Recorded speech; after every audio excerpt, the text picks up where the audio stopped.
Hello student, आज हम लोग देखेंगे आइसोसेलेस ट्रायंगल जिसको समद्विबाहु त्रिभुजी बोलते हैं। बड़ी बेसिक सी प्रॉपर्टी होती है कि दो साइड इक्वल होंगे।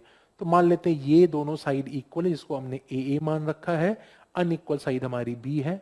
अब जाहिर सी बात है, हमको पता है कि साइड और एंगल में एक रिलेशनशिप होता है। तो दो साइड आपकी दोनों बराबर है, उनके सामने वाले कोण भी बराबर होंगे। इसके सामने वाला कोण ये हो गया, इसके सामने वाला कोण ये हो गया, ये बराबर होगा।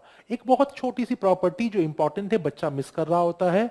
अगर कोई भी एक एंगल हमें दे रखा है तो बाकी दोनों एंगल भी हम निकाल सकते हैं आसानी से।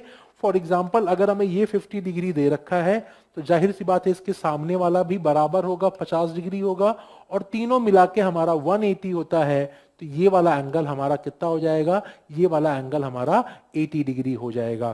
तो हमें एक एंगल दे रखा था, हमने बाकी दोनों एंगल भी निकाल लिए। इसका उल्टा भी देख लेते हैं। अगर मान लो ये वाला एंगल 80 दे रखा है तो जाहिर सी बात है तीनों मिला के 180 होते हैं।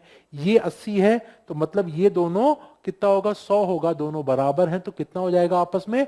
50-50 डिग्री हो जाएगा। तो कोई भी एक एंगल दिया, बाकी दोनों निकल जाएंगे। इसकी एक बेसिक सी प्रॉपर्टी है। अब यहां पे एक और इंपॉर्टेंट चीज होती है कि जो भी हमारी इक्वल साइड है, अगर हमने उसका कॉमन वर्टेक्स लिया और सामने वाली भुजा पे एक परपेंडिकुलर डाल दिया तो ये इसको दो बराबर भागों में बांटती है। मतलब ये b/2 होगा और ये b/2 होगा। ध्यान बस एक ही रखना है कि जो भी इक्वल साइड है उसका कॉमन वर्टेक्स होना चाहिए। ये वर्टेक्स नहीं ले सकते कि यहां से परपेंडिकुलर डालें और हम सोचे कि सेम प्रॉपर्टी इसको ये बराबर भागों में बांटेगा a/2 तो ये गलत हो जाएगा।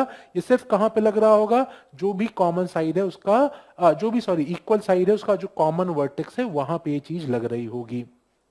अब इसका एरिया बच्चा रट रहा होता है। रटने की एकदम जरूरत नहीं है, आपको एरिया पता है कितना होता है? Half into base into height होता है। अब ये हाफ हो गया। बेस हमारा इस पूरे ट्रायंगल का बेस हमने ये मान लेते हैं जो कि बी है, और हाइट हमें निकालनी है तो हम इस वाले ट्रायंगल में देखते हैं, इसको h मान लेते हैं। तो h यहां पे पाइथागोरस लगा देते हैं।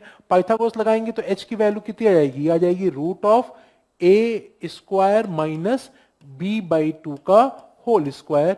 ये हमारा एरिया होगा जिसको हम आसानी से एग्जाम में with in fraction of second भी निकाल सकते हैं।